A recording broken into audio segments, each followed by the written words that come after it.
Question number 10 क्या है देखिएगा एक बार, जवाब दीजिए जवाब। क्वेश्चन नंबर 10 है which of the following does not indicate a child centred classroom, यानी इनमें से कौन सा एक जो है वो इंडिकेट नहीं करता बाल केंद्रित कक्ष को। चाइल्ड सेंटर्ड समझते हैं, जहां बच्चे सेंटर में हो, जहां बच्चे की नीड के अकॉर्डिंग चीजें हो रही हो। समझते हैं कि नहीं समझते हैं ये बता दीजिए। एसएसटी भी पढ़ा दीजिए, सब पढ़ा दें हैं। लैंग्वेज 2 में भी हेल्पफुल है, बिल्कुल हेल्पफुल है। लैंग्वेज 2 छोड़िए आप, जहां पे भी पेडागोजी पूछी जाती है वहां हेल्पफुल है ये। जवाब दीजिए, जनता जवाब चाहती है। DT+ भी PRT वाले बैच में आपकी क्लास क्या चल तो रही है? आज तो हुई तो थी शाम को क्लास, वो पहले नहीं हुई थी, कब? फ्राइडे को आई थिंक नहीं हुई थी, इस फ्राइडे। देखिए चाइल्ड सेंटर्ड की अगर हम बात करें तो कौन सी एक बात चाइल्ड सेंटर्ड क्लासरूम में नहीं फॉलो होगी? आप लोग कह रहे हैं C option 76%। Seating arrangements changes as per the activity, ये बात तो सही है। बच्चे के अकॉर्डिंग या एक्टिविटी के अकॉर्डिंग सीटिंग अरेंजमेंट चेंज हो जाता है। कुछ बच्चे आगे आ जाते हैं, जहां बैठना होता है एक्टिविटी बेस्ड है, ऐसा नहीं है कि फिक्स हो गई किसी की सीट के अच्छे बच्चे आगे बैठेंगे, खराब बच्चे पीछे बैठेंगे, अच्छे और खराब ऐसा अब डिवाइड नहीं करेंगे बच्चे को। फिर है B option children's progress is reported in qualitative terms and on all aspects of development, यानी बच्चे की जो प्रोग्रेस है वो क्वालिटेटिव टर्म्स में असेस की जानी चाहिए and on all aspects of development, यानी holistically. All aspects of development समझते हैं आप? होलिस्टिक अप्रोच होनी चाहिए। That means physical, cognitive, social, emotional, चारों ही प्रकार डेवलपमेंट के आकलन होना चाहिए इनका, कि बच्चा सोशली कितना मैच्योर है, इमोशनली कितना मैच्योर है, कॉग्निटिवली कितना बेहतर है, जिससे पेन पेपर टेस्ट में लिखवा सकते हो, फिजिकल एक्टिविटी करा सकते हो शारीरिक विकास के लिए। मतलब होलिस्टिक यानी सर्वांगीण विकास को असेस कर पाए, इस तरीके का तरीका हम निकालें। फिर आती है बात सी ऑप्शन की, teacher reads the textbook and writes answers on the blackboard for students to copy. This is teacher centred approach, कि टीचर आया, सही उत्तर ब्लैक बोर्ड पे लिख दिए, बच्चों ने चुपचाप से कॉपी कर लिए। तो बच्चों की नीड के अकॉर्डिंग, उनके इंटरेस्ट के अकॉर्डिंग क्लास नहीं चल पाई। अगर बच्चों की नीड, उनके इंटरेस्ट, वो अगर बच्चा एक्टिव है that means child centred classroom है। यहाँ बच्चा एक्टिव नहीं है, बोर्ड से उतारने को एक्टिव नहीं कहते, रोट रट्टा कहते हैं, ठीक है, पैसिव अप्रोच है ये, टीचर सेंटर्ड मेथड है, लेक्चर मेथड हो गया एक तरह से। डी ऑप्शन है children are engrossed in what they are doing, यानी बच्चे जो कर रहे हैं उसमें तल्लीन है, डूब गए हैं एकदम। तो अच्छी बात है, इसका मतलब उन्हें पसंद आ रही है वो चीज। डूबोगे कब? है ना, प्यार में डूबते हैं लोग, पसंद आ रहा है ना, तो क्लास में डूबे हुए हैं, मजा आ रहा है जैसे आप लोग, दैट मीन्स चाइल्ड सेंटर्ड है, उनकी नीड, उनके इंटरेस्ट, उनके एप्टीट्यूड, उनके एटीट्यूड के अनुसार हो रही हैं चीजें। ठीक है जी, तो C option is the right answer over here. आगे बढ़ेंगे नेक्स्ट क्वेश्चन पे। नेक्स्ट क्वेश्चन है हमारा क्वेश्चन नंबर 11। आज हम इतने स्लो चल रहे हैं, इतने स्लो साबुन हो चुके हैं जिसकी हद नहीं है। देखिए एक बार क्वेश्चन नंबर 11 देखिए। लॉरेंस कोहलबर्ग की कहानी है जो आपको जवाब देना है, जिसका उत्तर हमें चाहिए, 1 नंबर मिलेगा, है ना।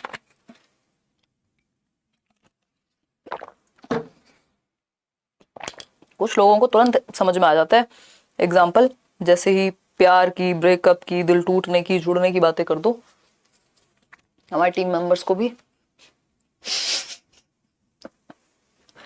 देखो एक बार 43% लोग कह रहे हैं कि आंसर जो है आपका डी है, लॉरेंस कोहलबर्ग के केस में। चलिए समझने का प्रयास करेंगे, प्रयास कि आप सही कह रहे हैं, गलत कह रहे हैं, गलत कह रहे हैं तो क्यों कह रहे हैं, सही कह रहे हैं तो क्यों कह रहे हैं। पहला ऑप्शन है अंडरस्टैंडिंग ऑफ रेसिप्रोसिटी, यानी कि गिव एंड टेक की, समझ होना, गिव एंड टेक की समझ होना सोशल ऑर्डर मेंटेनिंग में आएगा। लॉ एंड ऑर्डर जिसको 4th स्टेज कहते हैं, नहीं ये तो 2nd स्टेज में ही आ जाएगा, म्यूचुअल एक्सचेंज वाली स्टेज में, तो ये तो 4th के हिसाब से सही नहीं है। फिर आता है fear of authority and avoidance of punishment, ये तो 1st स्टेज में ही आ जाएगा, पनिशमेंट एंड अवॉइडेंस, जो लॉरेंस कोहलबर्ग की थियरी है मॉरल डेवलपमेंट की। फिर आता है seeking affection and approval of others, good boy nice girl orientation, ये कौन सी स्टेज है आपकी? 3rd स्टेज है। ठीक, बात किसकी हो रही है? 4th स्टेज की हो रही है। अंडरस्टूड है, एक ही ऑप्शन सही होगा, जो कि आप लोग सही कह भी रहे हैं, बहुत बढ़िया, ताली बजा दीजिए अपने लिए।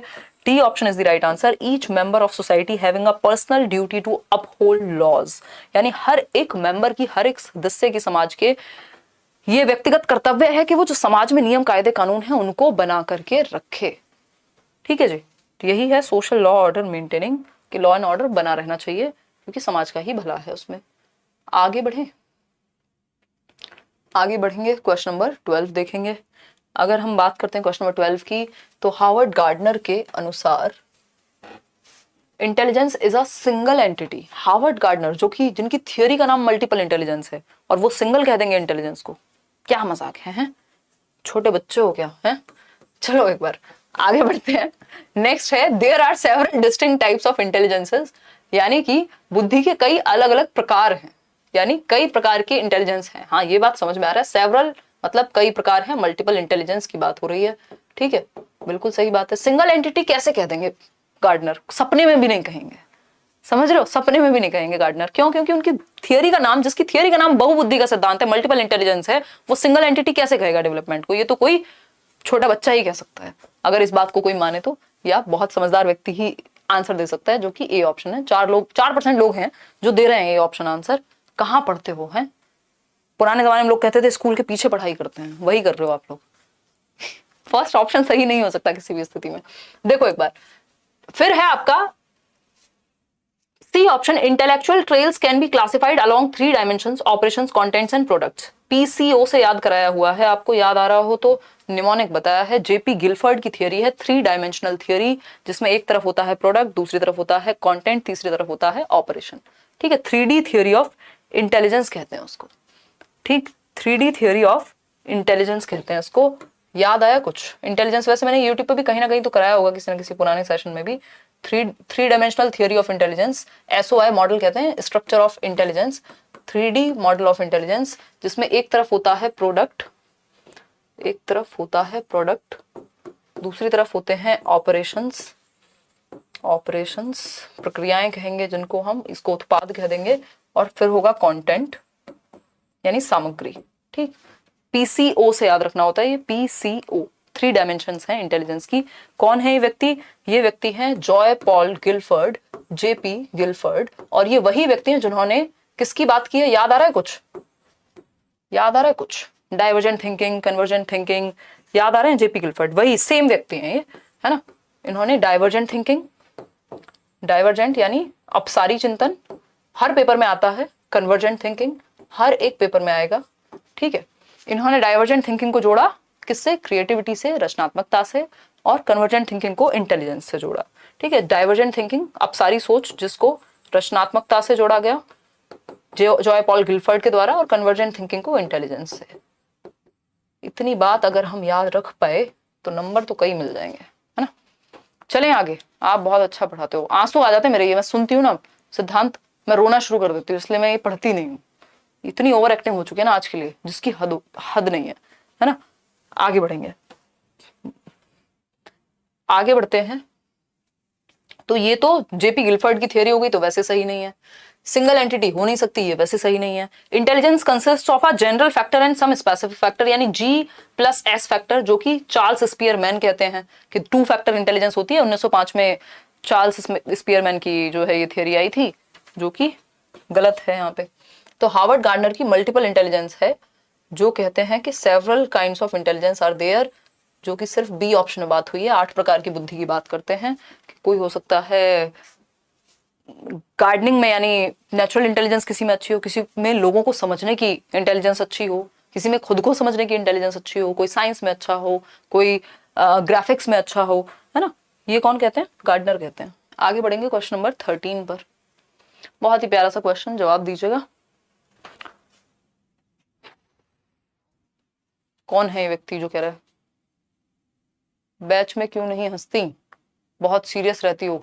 यार अंतिम आजकल मैं सीरियस ही हूं। अब मैं क्या समस्या बताऊं आपको? समस्या भी कुछ नहीं है ना। फेस चल रहा है अजीब सा, थोड़ा हंसने की कोशिश कर रही हूँ आजकल मैं। बैच में भी हंसती हूँ, ऐसा नहीं है, कम हंसती हूँ, है ना।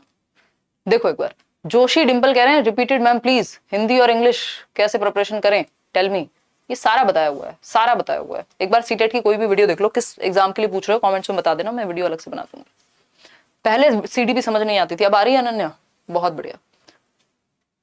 हंसेंगे अंतिम, हंसेंगे कल से बैच में, सिर्फ हंसेंगे, पढ़ाई छोड़ देंगे। कल से जो भी क्लास होगी बैच में, उसमें सिर्फ हंसेंगे। देखो एक बार, अगर हम बात करें use of gender neutral language, मतलब जेंडर न्यूट्रल लैंग्वेज की अगर हम बात कर रहे हैं, use of gender neutral language and discussing gender as a social construct rather than being biologically determined would, यानी जेंडर तटस्थ भाषा का प्रयोग व जेंडर के एक सामाजिक संरचना होने पर चर्चा करना। यानी जेंडर जो है वो ऐसा नहीं है कि बायोलॉजिकली डिटर्मिन्ड है कि अगर आप आपका जो सेक्स है वो फीमेल है और मेल है आप, तो कुछ काम आपके साथ जुड़ के पैदा हुए थे, है ना, कि जब लड़कियां पैदा होती हैं तो उनके साथ एक चिट होती है साथ में जिसमें लिखा होता है झाड़ू लगाएंगी, खाना बनाएंगी, ये करेंगी, वो करेंगे। ऐसा कुछ नहीं होता, मतलब ये बायोलॉजी से जुड़ा हुआ नहीं है। जो जेंडर है उसको हमने समाज में बनाया है, सामाजिक कंस्ट्रक्ट है, ठीक। तो ये चीज जेंडर न्यूट्रल, हमेशा याद रखिएगा ये वर्ड जहां पे भी न्यूट्रल लगा हो दैट मीन्स किसी भी तरफ झुका हुआ नहीं है।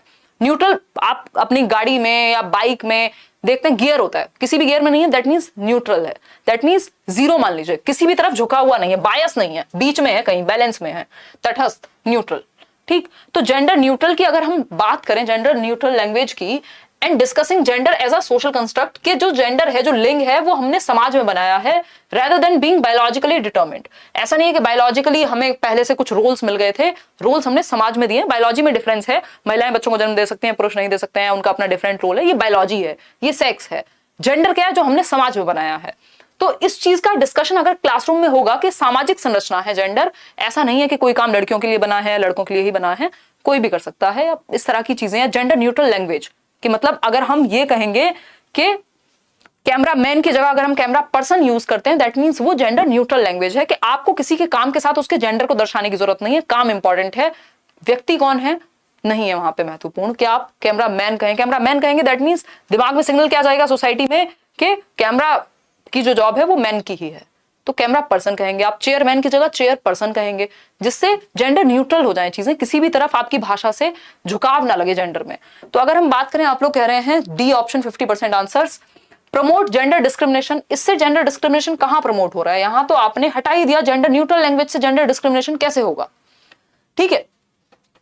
फिर आती है बात रीइंफोर्स जेंडर बायस, यानी जेंडर बायस को बढ़ावा मिलेगा, पक्षपात को नहीं। ऐसी तो बात नहीं हो रही कि लड़कों को दबाना है या लड़कियों को दबाना है, न्यूट्रल रहना है। फिर आती है बात एनकरेज जेंडर कंफॉर्मिटी। कंफॉर्मिटी होता है अनुपालन करना, कि अच्छा समाज में ऐसा है तो ऐसा ही करेंगे, है ना, ठीक। आगे बढ़ते हैं, challenge gender stereotyping. Challenge gender stereotyping यानी लिंग रूढ़िबद्धता को चुनौती मिलेगी, कि जो मान लिया गया है कि ऐसा ही होगा, वो उस चीज को चुनौती मिलेगी, है ना। जेंडर कंफॉर्मिटी क्या है कि अगर मान लीजिए एक धारणा है कि भाई लड़की की शादी होगी तो नाम तो चेंज करना ही है, हस्बैंड का नाम लगाएगा ही, लगाना ही लगाना है, ये हुई कंफॉर्मिटी कि हाँ बिल्कुल लगाना है, लगाऊंगी ही मैं, तो ये तो ड्यूटी है, चाहे इच्छा हो कि नहीं हो, है ना, चॉइस नहीं बची। तो कंफॉर्मिटी इज कि आपने पालन कर लिया, हाँ ठीक है ना। तो ये हुई कंफॉर्मिटी। कंफॉर्मिटी अच्छी चीज नहीं है, अगेन आपने लॉजिक खो दिया, है ना। तो D option is the right answer, challenge gender stereotyping. इससे क्या होगा, जेंडर स्टीरियोटाइपिंग को चुनौती मिलेगी और बच्चों के दिमाग में, नई जनरेशन के दिमाग में बैलेंस क्रिएट होगा, है ना। ऐसी ऐसी स्थिति है, कभी जेंडर पढ़ेंगे किसी और क्लास में तो मैं बताऊंगी। मतलब एजुकेशन के नाम पे हमने लिटरेसी फैलाई हुई है सिर्फ। दुख होता है कई बार, ऐसे ऐसे लोगों से बात होती है जो ब्रिलियंट हैं, अगर हम आईक्यू के लेवल पे बात करें, बहुत अच्छा कर रहे हैं जीवन में, है ना, और उनकी जो जेंडर को लेके समझ है या अलग अलग जेंडर को लेके समझ है बहुत भयंकर खराब है। तो बेसिकली ये डिस्कशन से जाएगा। जो स्टीरियोटाइपिंग को चैलेंज कर पाएंगे हम, वो क्लासरूम में डिस्कशन या घर में डिस्कशन जब तक नहीं होंगे तब तक ठीक नहीं होंगी चीजें। आगे बढ़ेंगे, 13th का D option is the right answer. Question number 14 देखिए, dash should be followed by the teacher to facilitate learning of children from diverse backgrounds. यानी विविध पृष्ठभूमि के बच्चों को सीखने की सुविधा के लिए शिक्षक द्वारा किस तरह से लर्निंग को, अधिगम को फैसिलिटेट किया जाना चाहिए। अलग अलग तरह के बच्चे क्लासरूम में हैं, कोई किसी धर्म से आता है, कोई किसी जाति से आता है, कोई किसी आर्थिक वर्ग से आता है, कोई वंचित वर्ग से है, कोई बहुत ही अच्छे परिवार से है, मतलब हर तरह के बच्चे हैं। कोई भाषा कुछ बोलता है, कोई दिखता कैसा है, कोई रहता कैसे है, तो अलग अलग डिफरेंट बैकग्राउंड के बच्चे हैं। तो टीचर को कैसे लर्निंग को बेहतर बनाना चाहिए जब डिफरेंट डिफरेंट बच्चे हों। सिंपल बात है, जब डिफरेंट डिफरेंट बच्चे तो डिफरेंशिएटेड इंस्ट्रक्शन, ठीक। डाइवर्स या डिफरेंट डिफरेंट बच्चों के लिए डिफरेंशिएटेड इंस्ट्रक्शन का इस्तेमाल किया जाता है, विभेदित अनुदेशन कहते हैं इसको। डिफरेंशिएटेड इंस्ट्रक्शन क्या है, बच्चे की डिफरेंट डिफरेंट बच्चों की नीड, उनकी एबिलिटी, उनके एटीट्यूड, उनके एप्टीट्यूड के अनुसार आप अपना टीचिंग या लेसन प्लान बनाते हैं, ठीक है।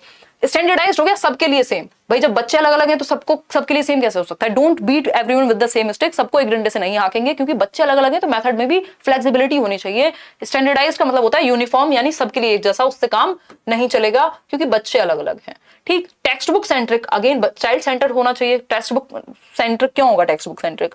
समेटिव असेसमेंट यानी योगात्मक आकलन, जहां पे सिर्फ नंबर मैटर करते हैं या आपको क्वांटिटेटिवली जज किया जाएगा। तो सी ऑप्शन एकमात्र सही उत्तर है। चाइल्ड सेंटर्ड और इंडिविजुअल डिफरेंसेस में मैं ये डिस्कस करती भी हूँ, डिफरेंशिएटेड इंस्ट्रक्शन का पालन किया जाना चाहिए। क्वेश्चन नंबर 15 देखिएगा एक बार। क्वेश्चन नंबर 15 क्या कहता है, पढ़िए एक बार। Which of the following statements about assessment of children is not correct? यानी कौन सी एक बात बच्चों के आकलन के विषय में सही नहीं है, नॉट करेक्ट लिखा है, बताइएगा, फटाफट से बताइए, आंसर कीजिए, जवाब दीजिए जवाब। सीटेट का फॉर्म जब आएगा बता देंगे, अभी तो पढ़ाई कीजिए।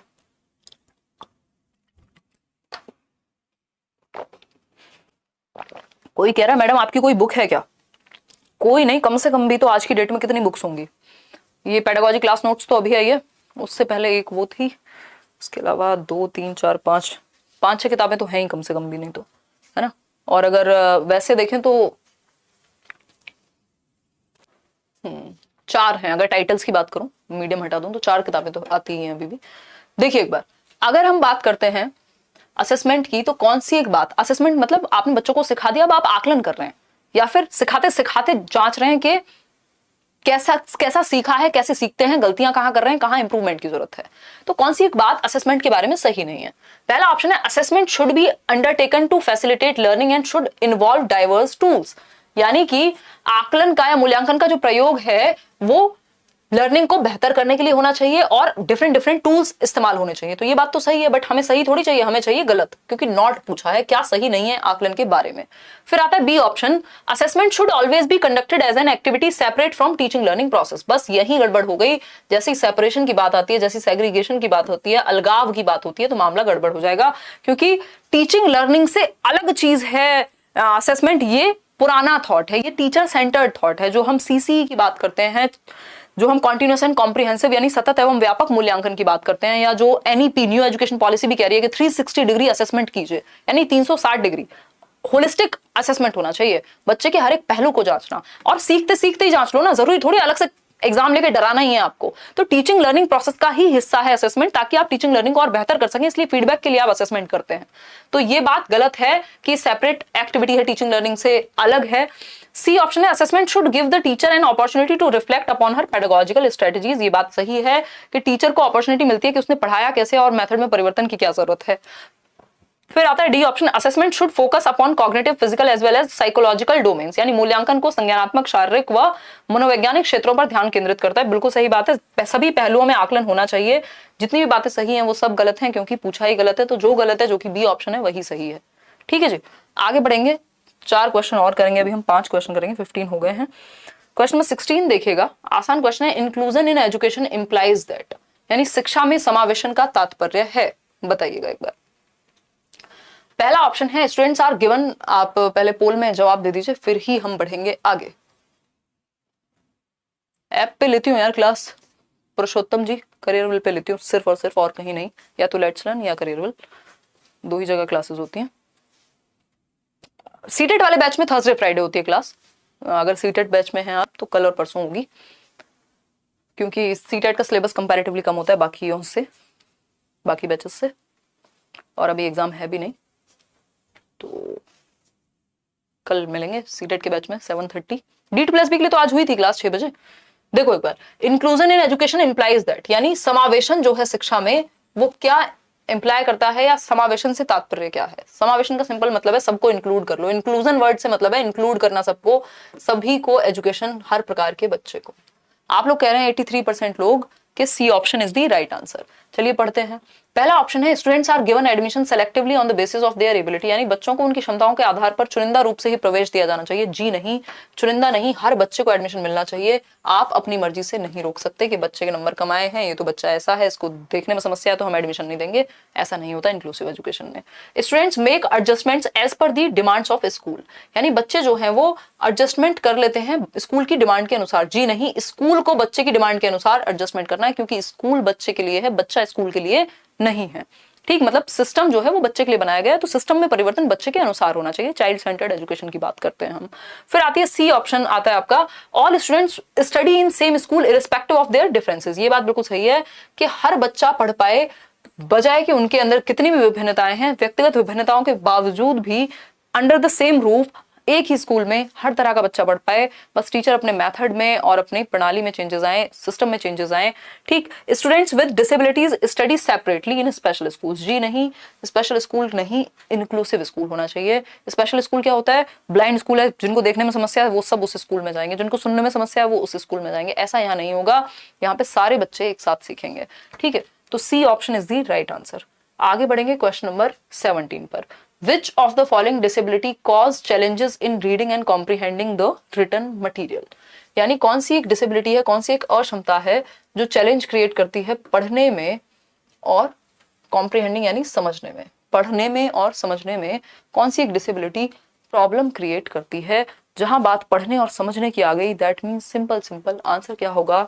डिसलेक्सिया। कैलकुलेशन की या मैथ्स की बात होती तो डिसकैलकुलिया हो जाता।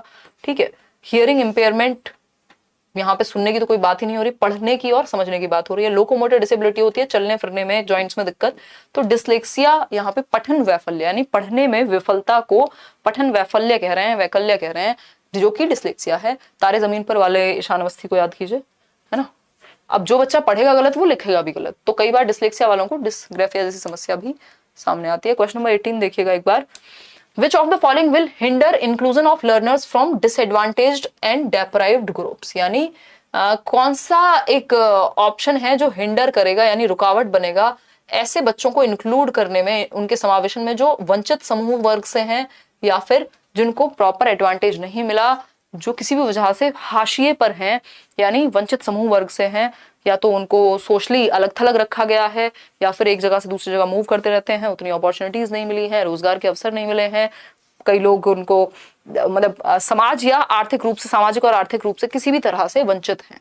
तो ऐसे बच्चों को इंक्लूड करने का कौन सा एक ऐसे बच्चों को इंक्लूड करने में क्या चीज समस्या बनेगी, हिंडर करेगा, है ना। वंचित समूहों के शिक्षार्थियों को शामिल करने में बाधा क्या उत्पन्न करेगा? Flexible curriculum. भाई जो करिकुलम फ्लेक्सिबल है वो तो हर बच्चे को कर लेगा इंक्लूड, तो ये बाधा थोड़ी बनेगा, ये हिंडर थोड़ी करेगा। ठीक है, डी कॉन्टेक्चुअलाइज्ड कंटेंट, ये बात तो सही है। अगर कॉन्टेक्स्ट में नहीं पढ़ा रहे हो, अगर संदर्भ से नहीं जोड़ रहे हो, बच्चे की लाइफ से नहीं जोड़ रहे हो, तब दिक्कत होगी। तो प्रासंगिक नहीं है सामग्री, अगर बच्चे के अगर वो जो एग्जाम्पल है आप रिलेट नहीं कर पा रहे हैं तो कहां से इंक्लूड होगा बच्चा, उसको समझ में ही नहीं आएगा क्लासरूम में बैठ करके।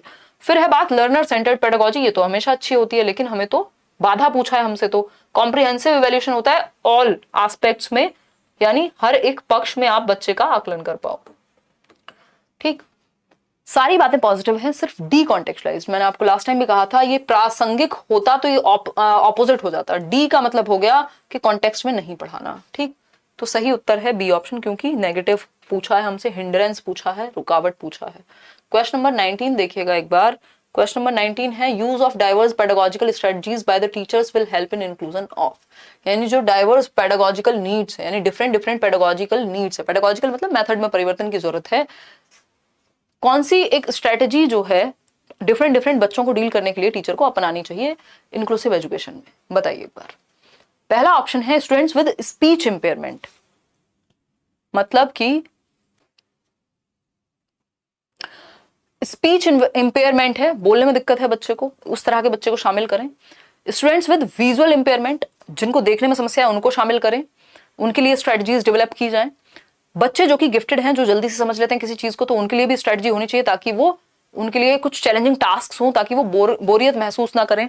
फिर आता है डी ऑप्शन, क्रिएटिव स्टूडेंट्स, यानी प्रतिभाशाली रचनात्मक बच्चे, कुछ नया सोचते हैं जो, यानी हर प्रकार का बच्चा आ गया। और आपका इंक्लूजन का मतलब ही है all types of learners should be included in under the same roof. ठीक, तो फर्स्ट, सेकंड, थर्ड, फोर्थ जो कि डी ऑप्शन में है, आप लोग दे भी रहे हैं उत्तर 80% लोग। चारों ही तरह के बच्चों को इंक्लूड करने के लिए डिफरेंट स्ट्रेटजीज का, पेडागोजिकल मेथड्स का, वेज का प्रयोग करना चाहिए टीचर्स को। आगे बढ़ेंगे नेक्स्ट क्वेश्चन पे। क्वेश्चन है question number 20th। Which of the following is a correctly matched pair of appropriate accommodation strategy for inclusion of students with the specified disability?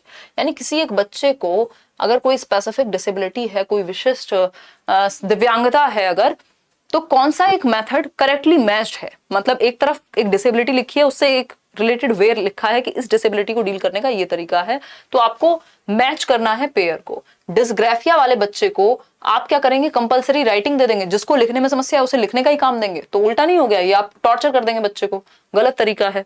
Dyslexia जिसको पढ़ने में संबंधित है उसको टेक्स्ट देंगे upper case and small letters में नहीं, है ना।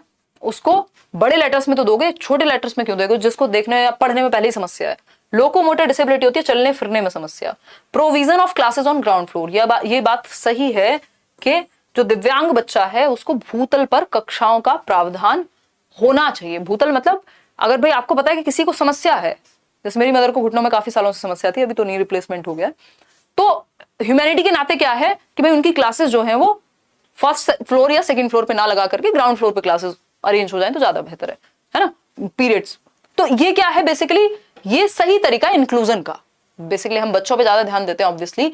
तो लोकोमोटर डिसेबिलिटी यानी चलने फिरने में अगर किसी को समस्या है, तो कोई बच्चा है जो मान लीजिए बैसाखियां लेके आता है, या कोई बच्चा है जो व्हील चेयर पे आता है, तो बजाय कि उसको बहुत स्पेशली कहीं थर्ड फ्लोर पे क्लास दो, अगर स्कूल में रैंप नहीं है या फिर स्कूल में अगर लिफ्ट नहीं है, तो उस केस में ग्राउंड फ्लोर पे क्लासेस होंगी तो बच्चे का इंक्लूजन बेहतर हो जाएगा, इजीली हो जाएगा।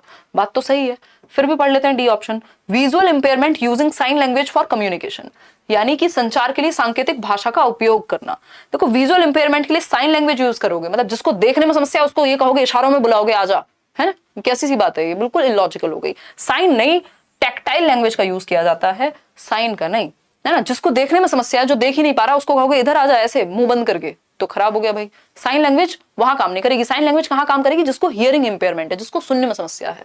तो C option is the right answer. जिसको चलने फिरने में समस्या है उसकी क्लासेस आप ग्राउंड फ्लोर पे लगाइए बजाय कि कहीं और, तो वो इंक्लूजन का ज्यादा बेहतर तरीका है।